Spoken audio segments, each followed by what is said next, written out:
예, 오늘 말씀의 제목은 세상이 두려운 그리스도인과 두렵지 않은 그리스도인입니다. 세상에는 모든 죄의 중심에 뭐가 있죠? 모든 죄의 중심에 원죄가 있죠, 원죄. 그 원죄 때문에 우리가 이렇게 죄를 짓고 사는 것이죠. 그런데 세상이 이렇게 불의한 것은 어떤 죄 때문일까라고 생각하며 제가 생각하게 된 죄는 욕심의 죄였어요. 욕심의 탐욕. 안 그런 사람도 있지만 일부의 사람들 또 어떻게 보면 많은 사람들은 너무 과도한 욕심을 가지고 살아가는 것 같아요. 우리가 드라마 같은 데를 보면 드라마는 어떻습니까? 그 설정을 과도하게 하죠. 그렇죠?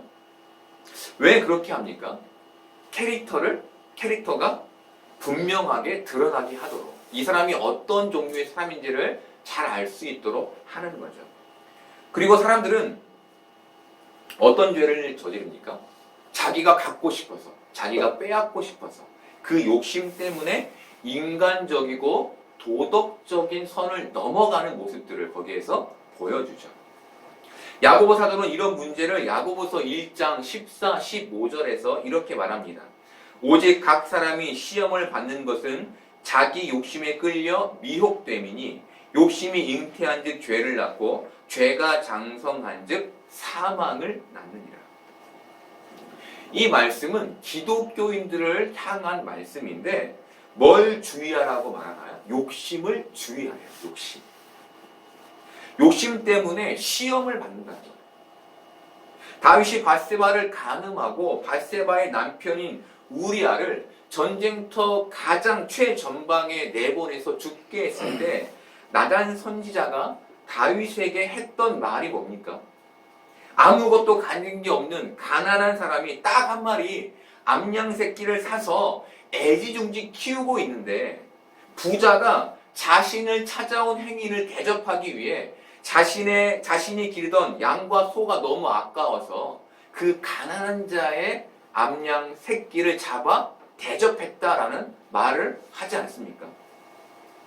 이 말을 들은 다윗이 대노를 하죠. 대노. 왜 노한 겁니까? 그 부자의 잘못된 모습, 부정한 모습, 불의한 모습, 그 욕심을 봤기 때문이죠. 근데 정말 놀라운 게 뭡니까? 나단 선지자가 다윗에게 당신이 바로 그 부자와 같은 사람이다라고 말하기 전까지 다윗은 자기가 그런 사람인 줄 몰랐다는 거예요. 그런 죄를 저지른 줄 몰랐다는 거예요. 욕심이 죄를 낳고 죄가 사망을 낳는데도 욕심에 눈먼 다윗은 그것이 죄인 줄 몰랐다는 거예요. 그렇게 하나님을 예배했던, 하나님을 섬겼던 다윗이 욕심에 눈이 가려지자 그런 죄를 짓고도 그걸 죄로 여기지 않았다는 거예요. 제가 이 얘기를 드린 적이 있는데 여름에 운동하다가 생수를 자유롭게 가져갈 수 있는 아이스박스가 있었다고 말씀드렸죠. 네. 그게 별게 아닌데 올라가면서 하나를 더 가지고 싶은 마음이 든 거예요. 근데 운동하러 올라가는 길 2개를 들면 사람들 거기에 이렇게 써 있거든요. 하나만 가져가라고. 사람들이 저를 보고 저 욕심 많은 사람 이렇게 생각할까봐 그 찰나에 내려올 때 가져와야겠다 하나를 더 이렇게 영특하게 생각을 하고 그 2개를 가져왔죠. 그런데 그것이 부끄러운 걸 알고 내려올 때 가져오려고 마음먹었던 제 안에 욕심이 있었기 때문이었죠. 그 별것도 아닌 물 하나에 제가 부끄러움까지 감수하며 그 물을 들고 내려온 거예요. 여러분, 이것이 욕심인 거예요. 감사하게도 이 일이 제 마음에 남아 있어요. 그래서 욕심이 생길 때마다 이것이 제 안에 마음에 브레이크를 잡아줘요. 그러면 안 되지. 이거 부끄러운 거지. 이렇게 잡아주는데 이것이 욕심인 거예요. 공짜라면 이 작은 것 하나에도 욕심이 나는데 정말 이것 하나만 가지면 세상에서 편안하고 안전할 수 있다는 것이 믿어지는 것이 있다면 그게 얼마나 욕심이 나겠어요. 내가 하나라도 더 챙기려고 하는 욕심이 세상의 불의와 부정과 부패라는 문제를 만들어내는 것이죠. 오늘 하나님이 이렇게 욕심이 많은 사람들의 모습을 두 가지로 말씀해 주세요. 그게 자기만 생각하는 삶과 우상 숭배예요. 여기에서 중요한 것은 이게 다 믿음을 가진 하나님을 믿는 유다의 모습이었다는 거예요. 이게 우리의 모습일 수 있다는 거예요. 먼저 이사야 56장 9절을 보면 하나님이 뭐라고 하십니까?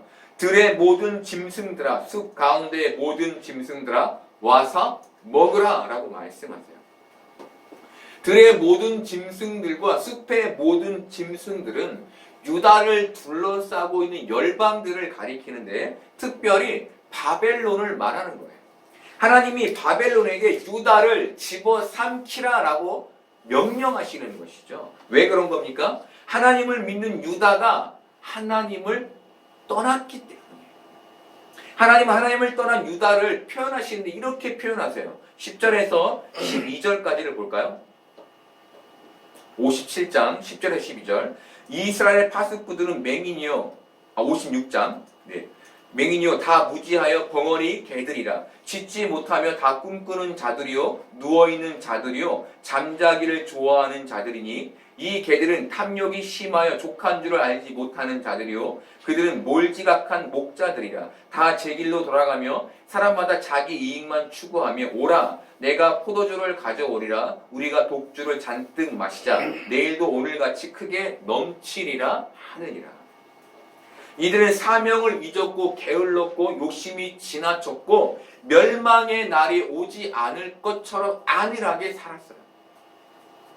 저는 목사이다 보니 제 주위에 목사님들이 많이 계세요. 신앙도 훌륭하고 생각도 건강한 목사님들이 계신데 특이하게 60세가 넘어가면서 그 모습이 변하는 것들을 보게 돼요. 예전에는 모든 것들을 다 들여 사역하시던 분들이 이제 자신의 노후를 준비하기 시작하는데 자꾸 돈에 욕심을 내기 시작하는 거예요.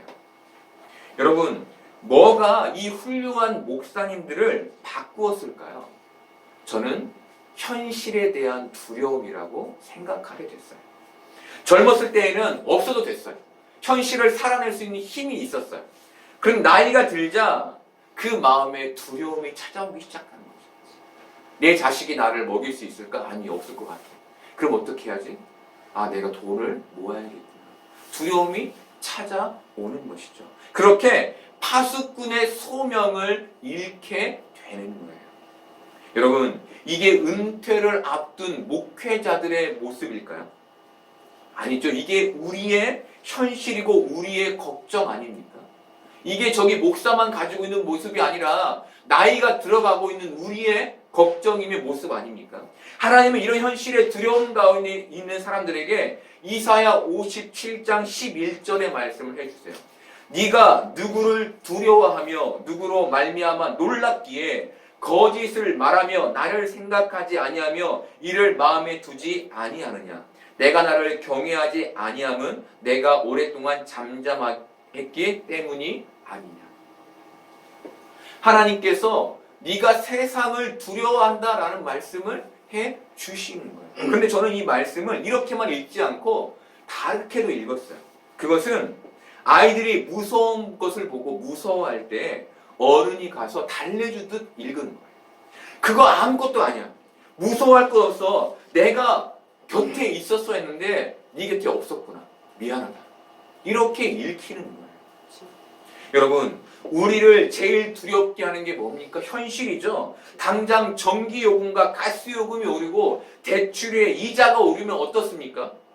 앞으로 살아갈 것들이 걱정되잖아요. 그 걱정부터 시작되잖아요. 두렵기 시작한 거잖아요.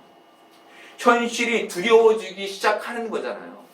뉴스를 보니까 지난달 복권 판매율이 그 전달보다 30%나 올랐다고 해요. 사람들이 살기 힘드니까 자꾸 복권을 긁는 거죠.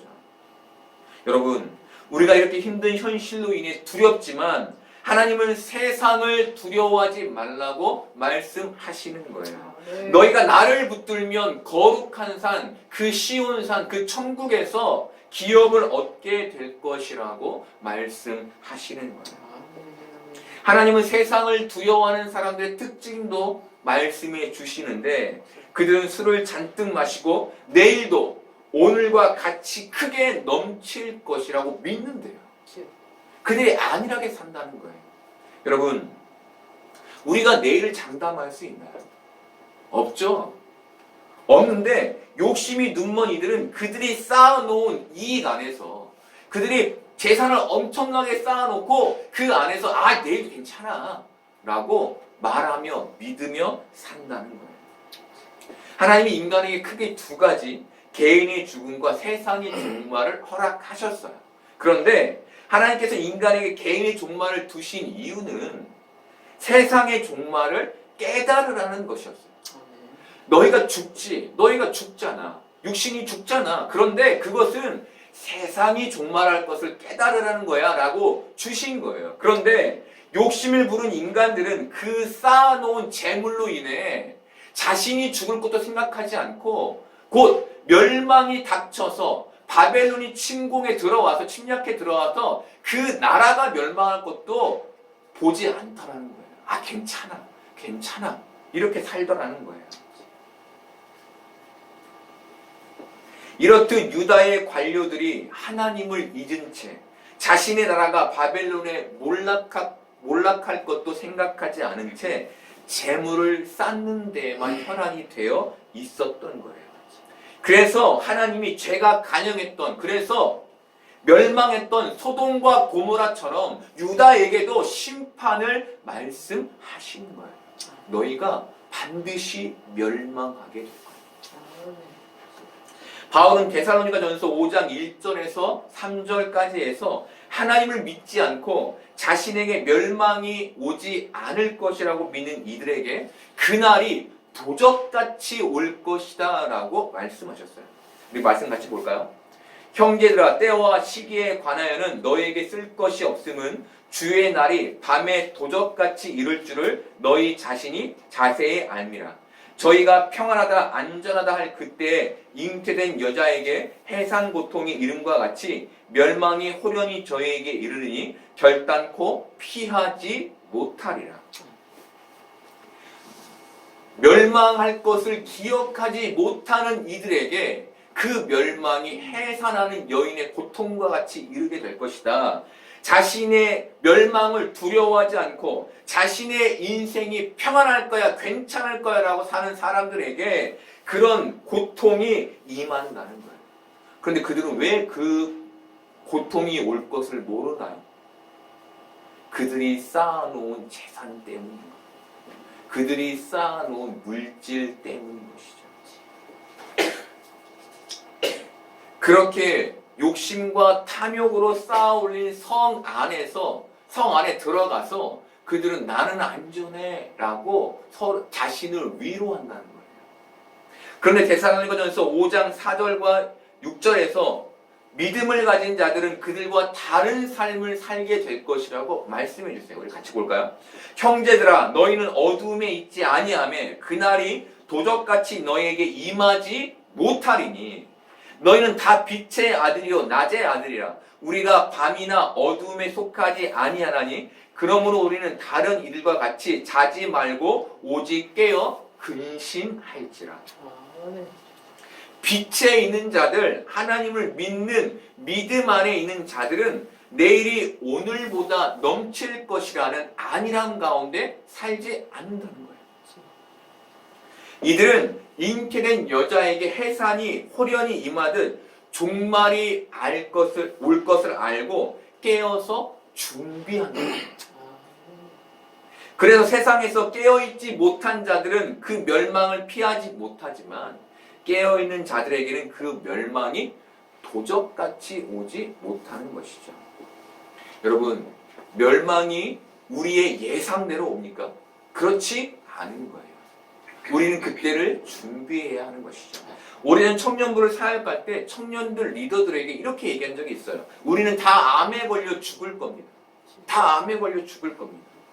제가 이렇게 얘기한 이유는 그 죽음을 염두에 둔 삶을 살아야 한다는 것을 깨닫게 하기 위해서였어요. 여러분, 우리는 미래를 돈으로 준비하는 자들이 아니에요. 우리는 미래를 믿음으로 준비하는 자들이에요. 예수님처럼 십자가에 죽을 준비를 하며 가는 자들이라는 거예요. 그 길을 걸어가며 믿음을 쌓아가며 그 죽음을 준비하는 자들, 깨어 근신하는 자들이라는 거예요. 그럼 여러분 도적같이 임할 그 죽음이 두려울까요? 안 두렵겠죠. 준비했던 죽음이겠죠. 그렇죠. 그 죽음을 하나님이 준비하라고 말씀하시는 거죠.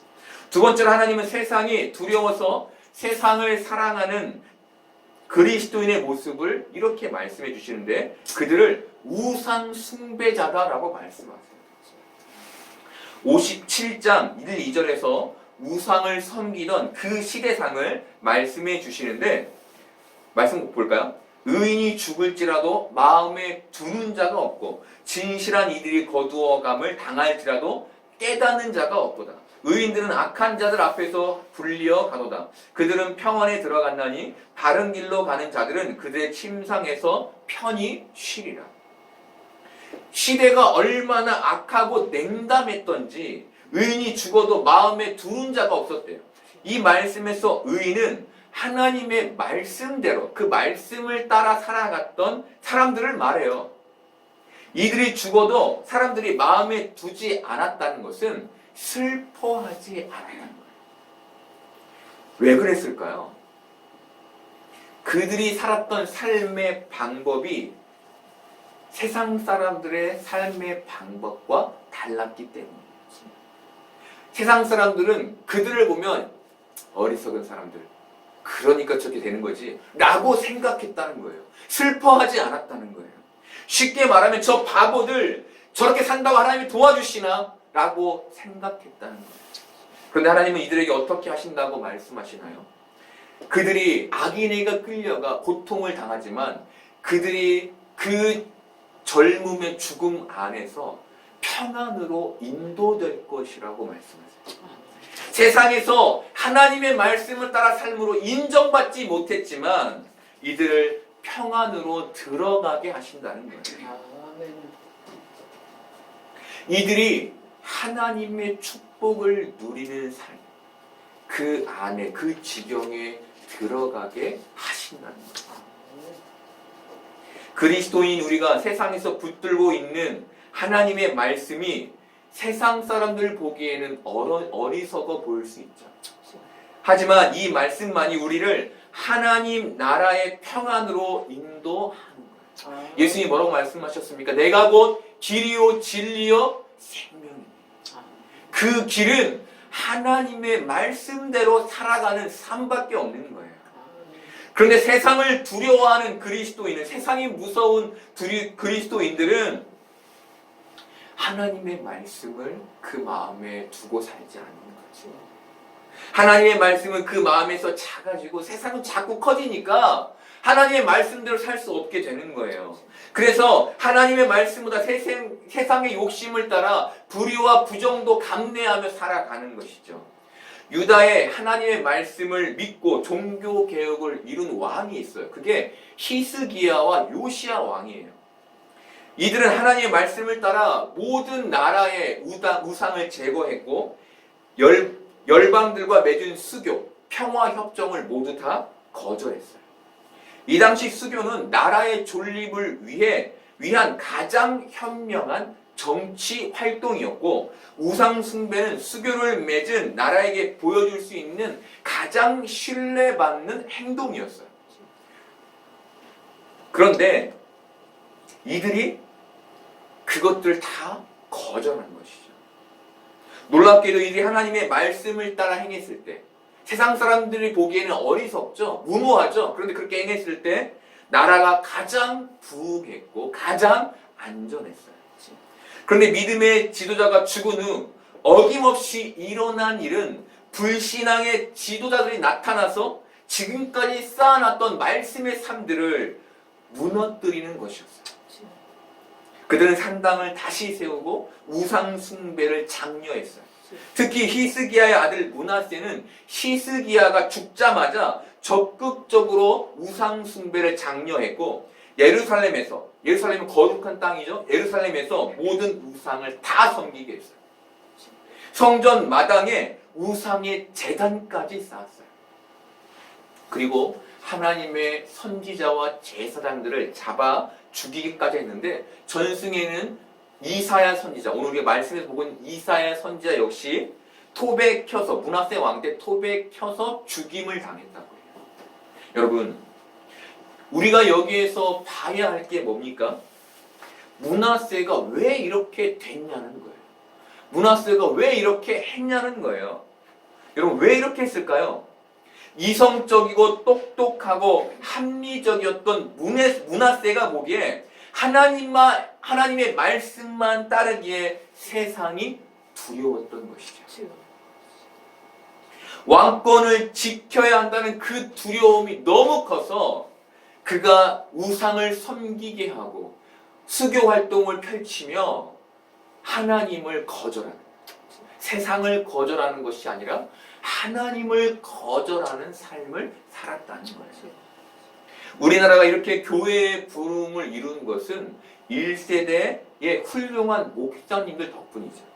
사실 1세대의 훌륭한 목사님들은 변변한 신학을 공부하지 못했어요.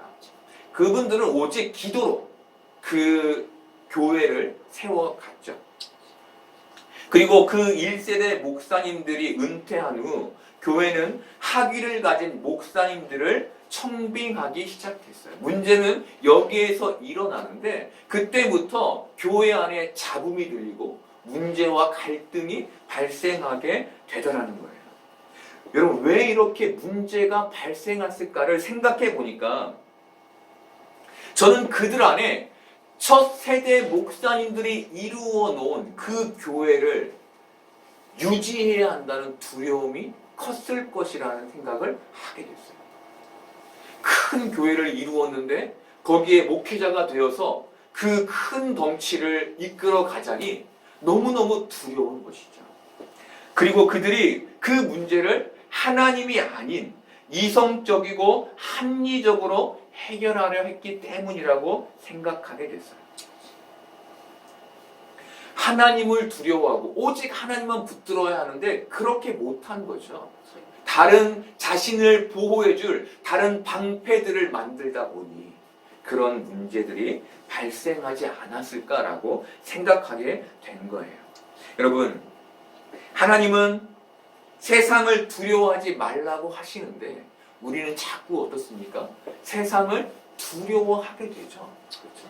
그런데 오늘 우리가 다시금 기억하길 바라는 것은 하나님이 우리에게 세상을 두려워하지 말라고 말씀하신다는 거예요. 네. 8절에 무당의 자식과 가는 자 그리고 음녀의 자식들은 유다의 백성들을 가리키는데 유다의 지도자들을 가리키는데 이들은 야망을 위해 우상을 끌어들였고 백성은 욕심을 따라 우상을 전폭적으로 받아들이게 됐어요. 여러분, 도박과 불륜은 나쁜 거죠. 그렇죠? 그런데 한 번, 두 번 도박을 하다 보면 어떻게 됩니까? 돈이란 돈은 다 끌어모아서 빚까지 내서 도박을 하게 되죠. 불륜도 머리로는 알아요. 사랑해서는 안 될 사람이라는 거예요. 그런데 그것이 잘못된 것임을 알지만 자꾸 만나다 보면 어떻게 되는 겁니까? 도저히 떨어질 수 없는 관계가 되어서 자기 인생과 가족의 인생을 망가뜨리는 것이죠. 하나님을 섬기던 유다의 백성들도 우상을 섬기는 게 잘못된 것임을 알았어요. 그런데 이들이 우상에 자꾸 노출되면서 하나님의 말씀을 버리고 세상에 성공하고 싶다는 욕심에 끌어오르게 된 거예요. 그렇게 세상의 성공을 위해 달려서 잘 됐는데, 돈을 많이 벌었는데 자꾸 그 안에, 그 마음 안에 그것을 지켜야 한다는 불안한 마음이 드는 거예요. 지금까지 쌓았던 모든 게 망하면 어떡하지? 지금까지 편했는데 돈이 없어서 내 가족이 불편해지면 어떡하지? 끊임없이 불안감이 그 마음을 덮치는 거예요. 이렇게 불안할 때 어떤 일이 있냐면 나보다 성공한 사람이 찾아와요. 우습게도 그런 일이 있어요. 그리고 뭐라고 얘기합니까? 야, 내가 이 신을 섬겼더니 건강해지더라. 야, 내가 어느 곳에 가서 경배했더니 예배했더니 돈을 많이 벌게 되더라. 처음에는 이 말이 고지고대로 안 들려. 에이, 그런 게 어딨어. 하나님을 믿으니까, 그렇죠. 하나님을 믿으니까 그게 안 들려요. 그런데 불안이 커지면 어떻게 됩니까? 사람들이 그곳으로 달려가는 거예요. 세상의 욕심이 하나님을 떠나 사망에 이르게 하는 거예요. 이게 우리가 조심해야 할, 그래서 더욱더 하나님의 말씀을 지켜야 할, 믿어야 할 이유인 거예요. 여러분, 우리는 진짜 하나님의 말씀을 믿습니까? 여러분, 믿으시기를 바라요. 그 하나님의 말씀에서 벗어나지 않기를 바라요. 4절부터 9절까지는 하나님을 믿던 유다 백성들이 우상 숭배에 깊이 빠져있는 모습을 보여줘요. 4절에서 희롱한다는 것은 하나님의 말씀을 붙들고 사는 사람들을, 그 다른 백성들, 그러니까 믿음을 가진 백성들이죠. 같이 기독교 안에 있는 사람들이라고 표현하면 좋을 것 같아요. 그들이 어리석게 여기며 조롱했다는 거예요. 교회 안에 있지만 하나님의 말씀을 믿지 못하는 사람들이 그 지성과 이성을 앞세워 믿음으로 사는 사람들을 조롱했다는 거예요. 여러분, 교회 안에 이런 일들이 종종 일어나는 것을 아십니까? 하나님의 말씀을 믿고 그 말씀대로 살아야 하는데 그렇게 살지 않으면서 마치 그 믿음대로 사는 사람들을 어리석다고 말하는 일들이 성도들 간의 교제 가운데 비일비재하게 일어나고 있는 것을 여러분 아십니까? 여러분, 하나님에 대한 지식과 신앙이 비례합니까? 비례하기도 하지만 비례하지 않기도 하는데, 이렇게 그 사람들을 보면 하나님은 참 잘 아는 것 같은데 하나님에 대한 지식이 늘어나면 늘어날수록 신앙은 반비례가 되는 경우가 많은 것들을 보게 되는 게 뭡니까? 소위 머리는 커졌는데 믿음은 작아지는 거예요. 그런 일들이 일어나고 있다는 거예요.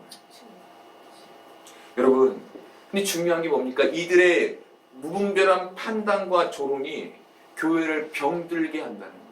믿음을 깎아내리고 믿음을 없어지게 하고 서로가 서로를 사랑하지 못하게 만드는 일들을 이 일들이 한다는 거예요. 오전에 상수리 나무 사이와 모든 푸른 나무 아래에서 음욕을 피운다는 것은 성행위를 한다는 거예요. 성행위. 욕심에 눈먼 사람들이 자기 욕심을 채우기 위해 벌건 대낮에 사람들이 보고 있는데도 그 성행위를 하면서 부끄러움을 여기지 않는다는 거예요. 무엇 때문에 그것 또한 부끄럽지 않은 겁니까? 욕심 때문에. 욕심. 그리고 바위 틈에서 자기 자식을 죽여서 제물로 바친대요.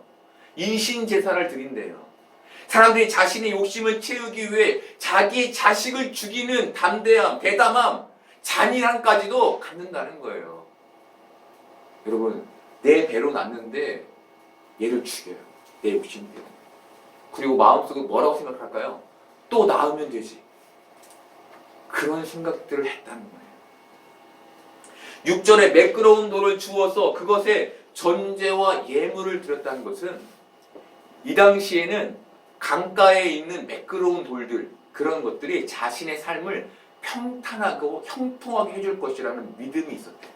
그래서 그 중에 가장 예쁜 걸 주워다가 놓고 거기에 예배했다는 거예요. 그것이 나를 평안하고 형통하게 해줄 것이라고 믿음이에요. 7절은 우상을 모시는 성전 안에서 우상을 감동시키기 위한 매춘을 얘기해요. 그리고 8절에 내가 또 내 기념표를 문과 문설주 뒤에 두었다라는 것은 6월절에 이스라엘 백성들의 문과 문설주에 어린 양의 피가 발라졌는데 그것이 그들을 그 죽음에서 생명으로 건져내었는데 이들이 거기엔 하지 못하고 그 뒤 문설주 뒤에다가 우상의 기념물을 걸어 두었다는 것이죠. 여러분, 우리는 예수 그리스도의 피로 구원을 받았죠. 그렇죠? 우리가 그래서 세례를 받은 건 아닙니까? 이것이 우리에게 유월절과 같은 의미인 거예요. 그런데 우리 안에 우상의 기념물을 가지고 있으면 나 좀 이 세상에서 잘 살아보자 욕심을 따라 세상을 섬기고 있으면 그게 거짓된 우상을 섬기고 있는 모습이라는 거예요. 예수님은 하나님과 재물을 겸하여 섬길 수 없다라고 말씀하셨어요. 재물은 만몬이라는 우상을 말하는데 세상의 욕심을 가지고서 하나님을 섬길 수 없다라는 말씀을 해 주신 거예요. 세상의 욕심을 가지면 자꾸 두려움이 몰려오고 그 두려움으로 하나님이 아닌 재물을 섬기게 되더라는 거예요. 여러분, 우리는 유다가 가진 부끄러운 우상 숭배의 모습을 가지고 있지는 않아요. 그렇잖아요. 그런데 이렇게 모양이 없다고 욕심이 없는 건 아니죠. 다르게 말하면 뭐예요? 신앙의 형식을 가지고 내 욕심을 가리는 거예요. 여기 와서 욕심이 없는 척 앉아있다가 여기 나가면 욕심 부리며 사는 것이죠. 여러분, 하나님은 그것이 세상을 두려워하는 사람의 모습이라고 말씀하세요. 내가 만약에 그러고 있다면 우리는 우상을 숭배하고 있는 거예요. 하나님은 그것을 깨뜨려라 라고 말씀하시는 것이죠. 9절과 10절은 우상에 관한 얘기가 아니라 수교에 대한 내용이에요. 하나님이 나라의 안전을 위해 하나님의 말씀을 의지하지 않고 향품을 가지고 수교를 맺는 행위를 우상에 빗대어 말씀하시는 거예요. 그들은 힘겹게 수교를 맺어요. 그런데 그러고 나서 안심해요. 이해했다. 이제 우리 나라가 안전하겠구나. 이렇게 안심한다고 하나님 말씀하세요. 그리고 하나님이 그들이 그것으로 힘을 얻었다라고 표현하세요. 이들이 하나님의 말씀을 버리고 세상의 방법을 선택했는데 그것에 조금도 거리껴하지 않고 오히려 힘을 얻었다는 거예요. 오히려 그것으로 안심했다는 거예요. 이것이 세상을 두려워하는 그리스도인의 모습이에요. 하나님을 경외해야 하는데, 하나님을 두려워해야 하는데 그렇지 않고 세상이 두려워서 세상을 사랑하는 거예요. 그리고 세상과 수교를 맺어놓고는 이제 됐다. 이제 내가 신앙생활을 잘할 수 있고 내가 세상에서도 부자를 할 수 있겠구나 라고 생각한다는 것이죠. 여러분, 이것은 지혜로운 모습이 아니라 이것이 우상 숭배라고 하나님이 말씀하세요. 이들이 이렇게 했던 것은 세상이 현실이 두려웠기 때문이었어요. 그래서 하나님이 11절에서 네가 누구를 두려워하며 누구로 말미암아 놀랐기에 거짓을 말하며 나를 생각하지 아니하며 이를 마음에 두지 아니하였느냐. 내가 나를 경외하지 아니함은 내가 오랫동안 잠잠했기 때문이 아니야라고 말씀하시는 거예요. 그리고 하나님이 어떤 말씀하십니까? 내가 너의 공의를 보이리라. 이 공의를 보인다는 것은 그들의 공의로운 행동을 보인다는 얘기가 아니라 그들이 평화를 얻기 위해, 부자로 살기 위해 그 나라와 그 돈, 그 우상 숭배를 했던 것을 내가 밝히 보여 알게 하겠다라는 말이에요. 다르게 말하면 그들이 믿었던 그 나라, 애굽을 믿었고 아수르를 믿었던 그것, 그리고 그들이 믿었던 돈, 그리고 그 우상 숭배가 바벨론이라는 나라의 침략으로 인해 모두 다 멸망하게 되어 없어지게 될 것을 내가 너에게 반드시 보여 알게 하겠다라고 말씀하신 거예요. 하지만 하나님을 의뢰하는 자는 하나님의 땅을 차지하고 하나님의 기업을 얻게 하며 놀라운 축복을 받게 될 것이라고 말씀하시는 거예요. 아멘. 여러분, 그리스도인들이 이 땅에서 반드시 가져야 할 것은 하나님의 말씀을 믿는 믿음이에요. 이 시대가 그 믿음이 어리석다고 말해도 우리는 그 믿음을 지켜가는 사람들로 이 땅을 살아가야 하는 것이죠. 세상은 늘 우리를 두렵게 할 것이고 걱정하게 할 거예요. 우리는 그 두려움으로 인해 세상에서 더 많은 돈을 갖고 싶은 욕심을 갖게 될 거예요. 어쩔 수 없어요. 하지만 하나님은 그것이 안전한 것이 아니라고 하세요. 그 욕심이 생길 때마다 하나님의 말씀이 우리의 귀로 들려야 하는 것이죠. 그것 안전한 것 아니야. 내가 후 불면 다 날아갈 거야 라는 것 우리가 귀로 들어야 하는 거예요.